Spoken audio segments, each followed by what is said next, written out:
যে CBI chargesheet দিয়েছে সেখানে কেন স্বাস্থ্য মন্ত্রক বলুন রাজ্য সরকারে বলুন তার ছাড়পত্র নেই। তারা বলা হচ্ছে যে তারা সরকারি এমপ্লয়ি, সেই জন্য নাকি সরকারি ছাড়পত্র লাগবে। আমরা এখনও নিশ্চিত নই যে ছাড়পত্র দিয়েছে কি দেয়নি, কিন্তু আমরা যতদূর জানতে পেরেছি মিডিয়ার মাধ্যমেই জানতে পেরেছি যে ছাড়পত্র দেওয়া হয়নি। তো সেই ছাড়পত্র কেন দেওয়া হয়নি সেটা আমাদের প্রশ্ন। এবং দ্বিতীয়ত যে স্বাস্থ্য ভবনের নিজস্ব তদন্ত কমিটি তাতে হচ্ছে এই অভিজ্ঞদের বিরুদ্ধে 32টি অভিযোগ।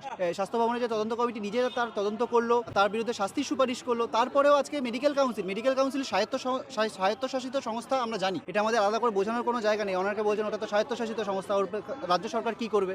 কিন্তু আমরা খুব ভালো করে জানি যে একটা স্বাস্থ্য মন্ত্রক তারা একজনকে শাস্তির বিধান দিচ্ছে, অথচ সেটাকে অমান্য করে কোনো একটা ওয়েস্ট বেঙ্গল মেডিকেল কাউন্সিলের ওই সুদীপ্ত রায় যে চেয়ারম্যান, সুশান্ত রায়, তারা বলছেন যে দোষী নয়, অভিযুক্ত নয়, তাকে ফিরিয়ে আনছি। এটা হতে পারে না। ফলত এটা স্বাস্থ্যমন্ত্রীকেই জবাব দিতে হবে। তিনি তার অঙ্গুলি হেলন ব্যতীত এটা হতে পারে বলে আমরা মনে করি না।